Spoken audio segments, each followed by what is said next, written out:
Hi everybody, it's Armin. Today we're going to have a bit of a change of pace. We're going to be building a BP motor here on video. It's actually been a while since I've done one of these, probably a year and a half, and I haven't done a video of me assembling one before. It won't be a walkthrough or anything. I'm just going to show you the stuff that I'm doing here. The customer came in, they had over-revved their Supercharged NA Miata. It's the one in the far area over there. And so we went back and did a full build for them. So I have pistons, rods, ARP hardware, race bearings across the board. I'll post specs of those in the, I guess, below. Since I don't remember them off the top of my head. Got a Gates racing belt, standard water pump, got a Boundary Racing oil pump. See, it already came with these solid motor mounts, so we're going to be reusing those. It came with adjustable cam gears. Got all of your standard replacement parts here. We're using a 40 thou Cometic head gasket. And then we have our head. We went with Inconel exhaust valves, nitrided intake valves. I believe we went oversized in these as well. And then we have Aruha cams in this as well. So it should make some decent power improvements over what stock was. So we're going to start in by, like I said, trudging through assembling all this stuff. I'm not the one who disassembled it, but fortunately the person who did put everything in an organized fashion. So let's get to it.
someone's decided to play a cruel joke on me, and they gave me a 1/6 water pump to assemble this 1/8. So I guess we'll just not do the water pump right now.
All right, we have more bonus content. This is a Maruha crank that we replaced on this thing because the other crank was damaged. And I cleaned up the inside of the OE crank gear. It does not fit. So we're gonna get this guy machined out just a hair more so it fits. That sits on the side for now. But I did get my water pump, and I got the oil pump dried up over the weekend, so I'm gonna go ahead and tighten all these bolts on this thing. I'll go ahead and install my water pump for now.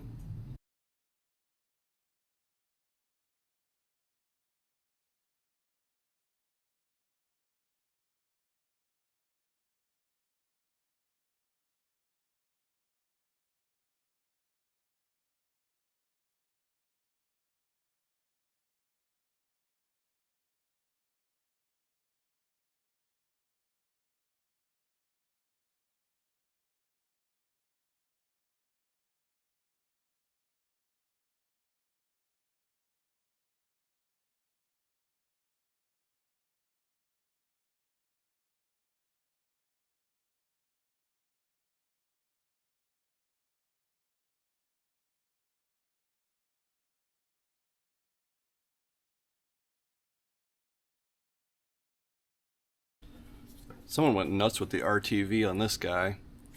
This is not where you're supposed to put RTV, but I guess if you're trying to fix a leak and you don't have to fix it the right way, you just stuff with RTV. Same here. No RTV needed. We're gonna have to clean that up now.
Took a moment this morning with the sandpaper spinny wheel, and I opened this up just a tiny bit. There was a light layer of rust on the inside. I took it all down to where now it's all shiny. I put a little bit of anti-seize on this, and it already fits. So I'm gonna go grab that anti-seize.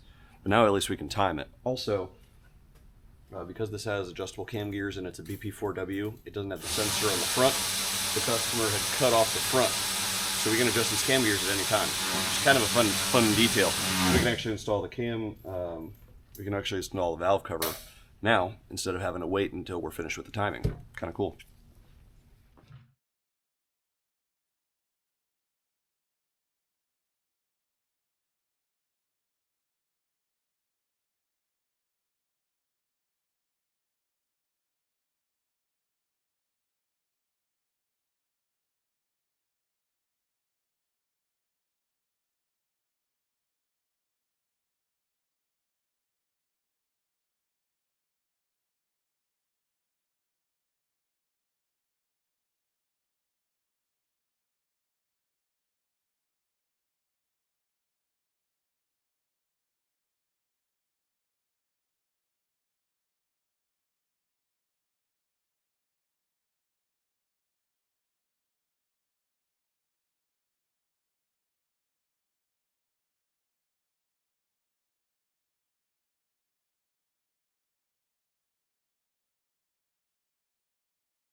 I moved over next to the vehicle.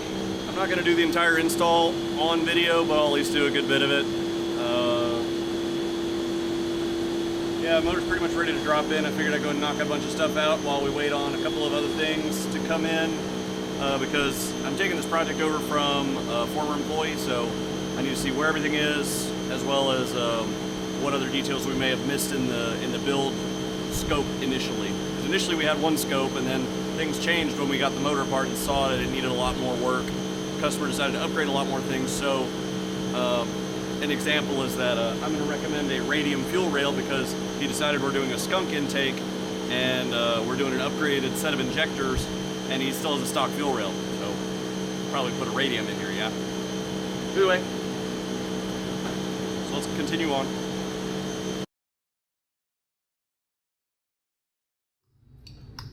Alright, I just spent a little bit of time going over pressure washing the transmission because it was absolutely covered. You're not paying for me to clean it, but I at least wanted it to be clean enough for me to install without getting covered in crap. Same with power plant frame, same with the little plate that goes in the back of the motor.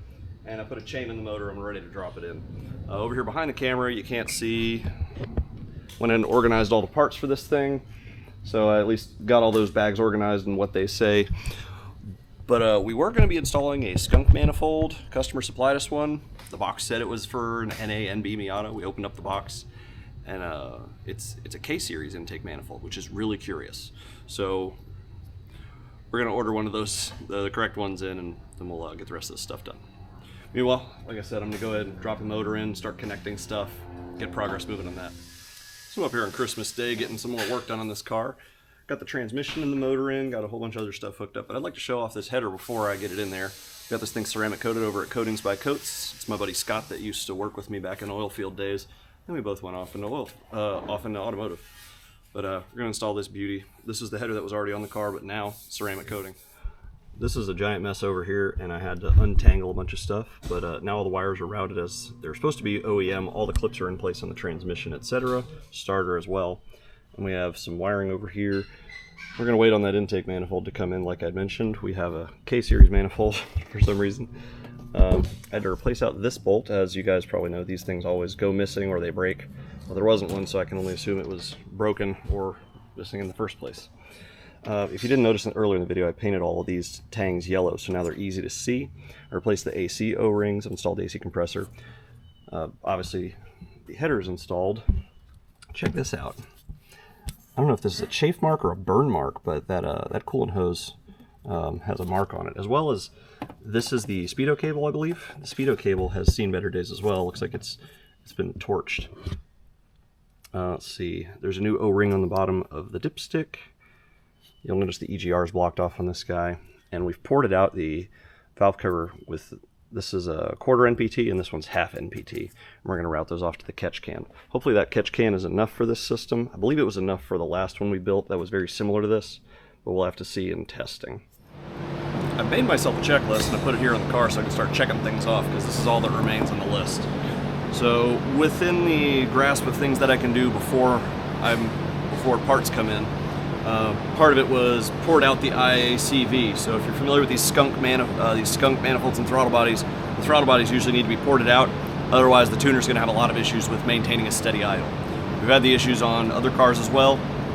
I've mainly done NB throttle bodies, so either way, I went ahead and took care of doing it on this. It's just go in there and port it. I didn't port it with the pieces assembled.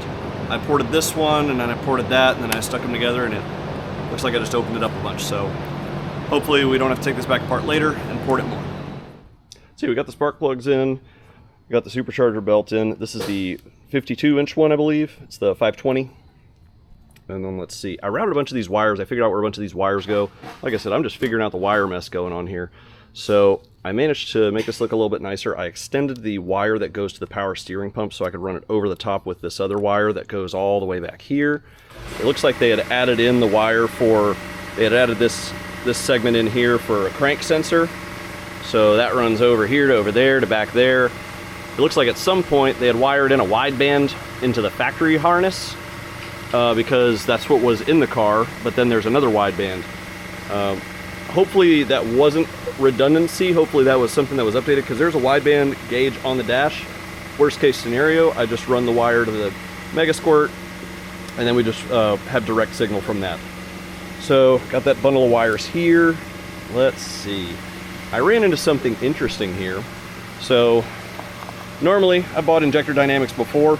It looks like since the last time I bought them, they've decided to go ahead and integrate the adapters into the injector. This is really nice, unless the customer already has the adapted harness. So now I'm gonna have to unadapt the harness or get in another set of injectors that don't have the adapters built in, because I mean, this section right here would have plugged directly into that, but here we are. I just took this radiator outside. It had a whole bunch of really dark green stains on it on both sides. Looked like someone either overflowed the radiator or overfilled the radiator, something like that. It was just covered in dark green, so check it out. It's a track dog radiator.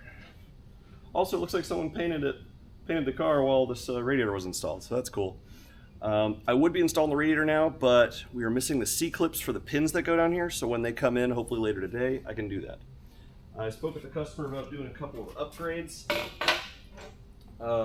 Currently we are pricing him for doing a radium fuel rail for fitment purposes. Let's see, a Dyno fuel pressure regulator, and then also adding in a NOx sensor, because we did that on the other customer's build, whatever. And then the last thing is I talked to the customer about buying one of my fan systems. I had one more prototype on shelf, an unpainted, I mean, the reason it's called prototype is because it had to be cut to fit. It was the last of the prototypes. So I sold him on this. We're putting in, this is the level 2 fan system from me, so he'll have adequate cooling. Let's see, the other stuff I've done is I installed the air intake. I installed one of the charge pipes. I'm not going to install the other one because obviously I got to snake the radiator in there. And hopefully the air intake manifold, the intake manifold comes in today. So I got to assemble a whole bunch of other stuff. We've got all of these components in, the radiator's in. I wiped off the panel before I installed it. Look at that, nice and clean. It was covered in coolant before. Got my fan system in there. And now we're waiting on the NOx sensor to come in. Customer approved the NOx sensor, so once that comes in, we'll be able to put in the intake manifold and such. We have all that in. Let's see, I ordered in replacement one of these gaskets for the bottom of the IAC. We'll go ahead and assemble all this stuff, get this together. So I've assembled the throttle body and the IAC, and I wanted to point out I used some of these black Allen head bolts to hold this together. The bolts that came off of the factory component, they're a Phillips head, and they were old and rusted. I had to actually cut several of them off. So due to that, I've replaced out all 4 of those bolts now. They're nice Allen heads. They look nice as well. And then this obviously came with Allen heads, so all this is together, ready to go on. All right, a handful of parts have come in. We've got the speedo cable, the beautiful radium fuel rail, my injector connectors, and the NOx sensor plus a little adapter stud. I'll see if this works, and then of course the pigtail, and then the Dyno fuel pressure regulator. Oh, and then also there's the actual fuel pressure gauge. I like to use the radium ones. They look really nice, and we like to usually put them on the rail, that way you can see what the pressure in the rail itself is. Okay, I've gotten the injectors all swapped over. I got this nifty tool from Cornwell I'd like to show. It actually allows you to crimp both the wire and the rubber insulator boot at the same time. It's got a forward and a rearward section in it, so it allows you to do both crimps at the same time. Very cool. Saved me a good bit of effort on those, and it also did them, you know, perfectly clean, so that's great. Okay, as you see, I've got the intake manifold in here. This is going to be a mess here. I'm going to bring the camera over. So this is going to be a mess because the spacing for the IAC and this tube and the throttle body and all that stuff, this is not going to allow me to run this coolant hose around the outside like we would normally want to, because the position of that coolant is going to be right there. So it's going to have to run over here, and I am not fond of this at all. Next thing, installing the intake manifold was a pain. I had to move the starter wiring as low as possible. The hoses under here are very tight fit. Everything's a really tight fit under this intake manifold, but that's just sort of the choice of all of the components the customer has made. I'm going to have to relocate the catch can entirely because I need to put the fuel pressure regulator over here. There's nowhere else to really put it. Normally I put them here or here, and obviously we have an oil filter and some wiring here. Next, I've chosen to plug this hole and this hole I'm going to use this hose barb to go to the blow off, and I'm going to use this one to sort of go, I'm not sure if we're going to get a distribution block or if I'm just going to use a large T to a bunch of smaller T's for all of the smaller vacuum stuff. I've swapped this out for a large diameter hose end. Before it was about half the size, so I'll fit that up to the catch can. We're going to have to get a different size one of these. It's not long enough, as well as I think this is slightly larger diameter. And let's see. Well, it was just a lot of trouble getting that intake manifold in there. The bottom bolts were really hard to do, and the only way I was able to get the last one would have been either pulling the starter, or I used one of my little torque adapters. So I was able to fit it under there from the top and then push against it with a pry bar. So it's tight now. But yeah, we're gonna move on. Go ahead and install the injectors in the rail.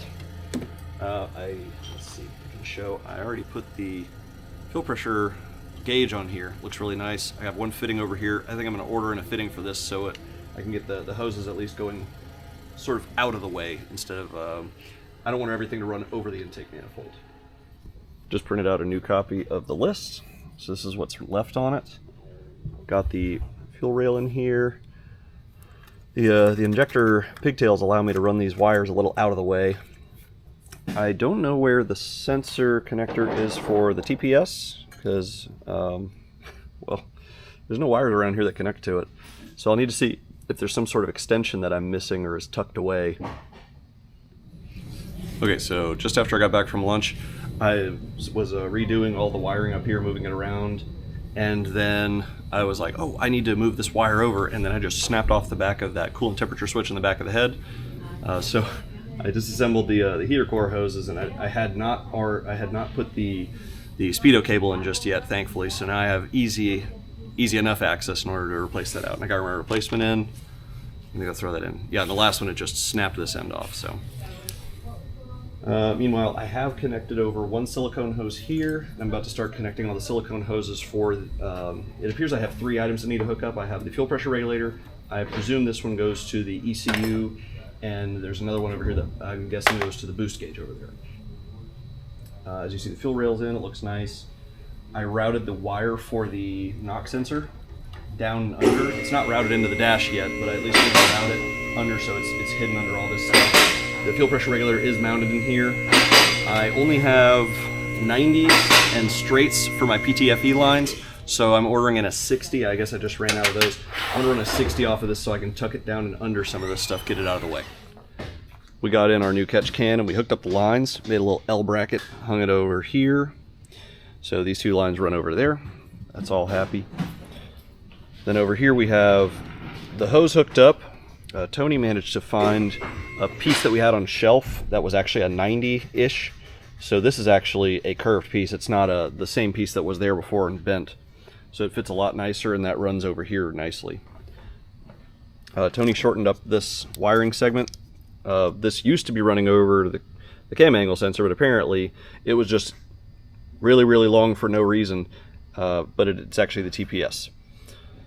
And let's see, Tony also cut out a section here to allow this to lean over a little bit this way and fit our adapter. We got this from Pegasus because we couldn't find one anywhere else. And then we've already smoke tested the intake, make sure we don't have any leaks. And we're getting closer to get it running. Yeah. Yeah. Okay, I had on the list for Tony to do a smoke test on the intake system, and we found out there was a leak coming from the underside of the manifold. And I was like, damn, I swear I tightened all those things. It turns out that the interference between the bottom of this intake manifold and the starter was a lot greater than we thought, and it was interfering with the wiring. Like, it actually pinched the wiring out, and oh. yeah. That's fucked up. Am I allowed to curse? I don't know. My bad. Sorry. And then we pulled it back out, and do you have the spot on the starter you can show? Yeah, I was sitting like right here. Yeah, you can definitely see there's a little bit of rubbing right there.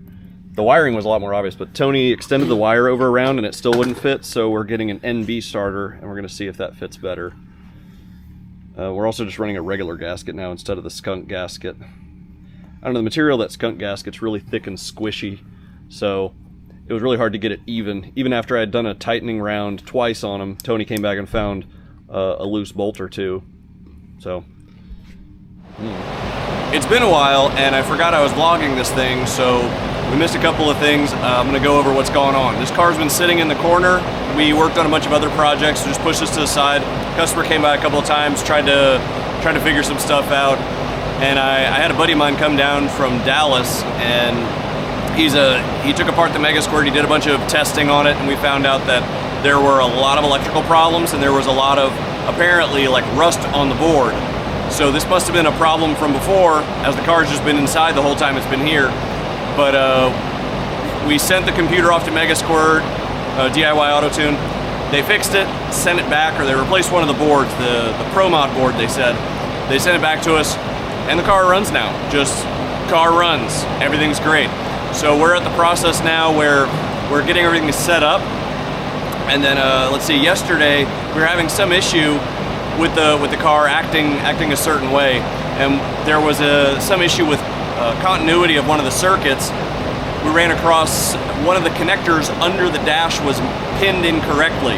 There were two wires that come, or in the connector there were these two ports that come together. One of them doesn't have a wire here, and the other doesn't have a wire here, and they're actually supposed to be continuous. So we had to repin. It was a weird thing, but the whole dash and all that stuff had to come apart. Check this out.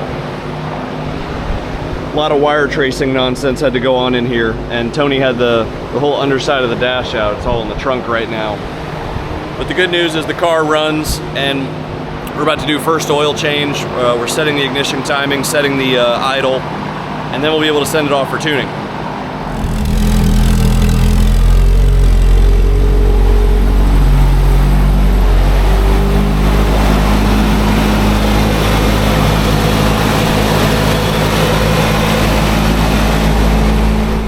So we've gotten this thing running and driving, and the tuner is going to be taking this thing soon so we can get it dialed in, of course.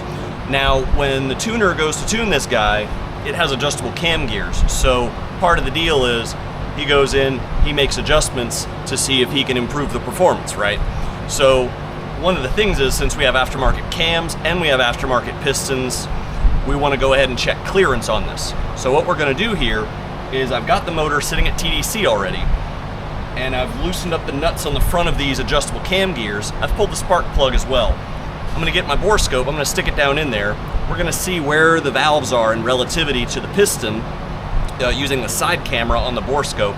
And then we're going to rotate the cam where it is and just see if we're getting too close to the piston. So that way we can tell the tuner, hey man, don't move this too much, don't move this too much, on both the intake and the exhaust cams. So that's what we're gonna do next. Okay, we rotated the motor over. We are now at the other TDC, and we have our exhaust valve here, so check it out. If we move to the right, we are not gonna see any movement. If we move to the left, we're gonna start to see movement. So here you see, the valve is opening. Is that visible? Let's see, let's make sure it's visible. There we go. So now I'm gonna move it back. So as you see, the space here is very reasonable. I'm not worried about any contact. So now we're gonna do the same thing on the intake side as well.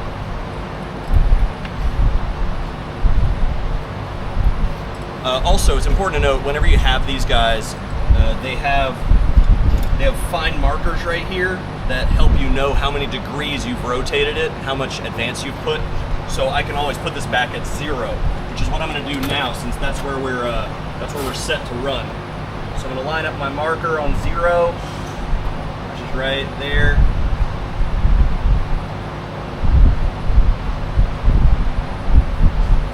And then I'll retighten those tins on the front.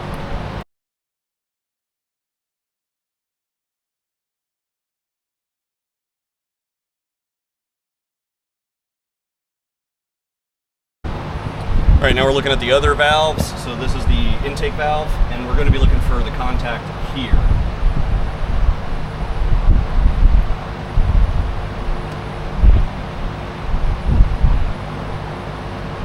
I'm trying to get this to see a little bit better. There we go. So now we can see sort of a side view to see when the valve starts opening or closing. So again, right now we're at 0. Let's go ahead and go full advance. nothing. Let's go full retard. So the full retard is going to be our maximum there.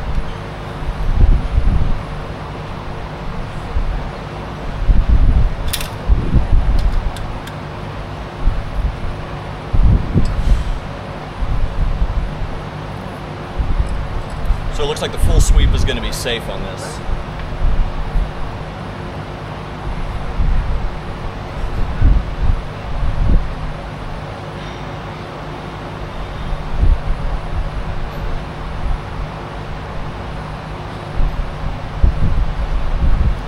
So it looks like 1 degree after is when this is closed. I mean, there could be some error there because I don't know how precise the actual crank pulley is, but at least it gives us a reference about here. That seems about right. But also the main thing here is that we found out there's not going to be any contact on any of those on the valves, so he can adjust as far as he needs, and he'll be able to get no problems with contact. So I'm just going to retighten everything. And honestly, we're kind of done here. I'll post the dyno graph later, probably on our Instagram, and I'll post the results in the caption after this thing gets dynoed. But we're pretty much done with this project now. It's going to go off and probably end up in the customer's hands next. So thanks for watching. It's been a long journey, and I'm glad we can get this thing out of here now.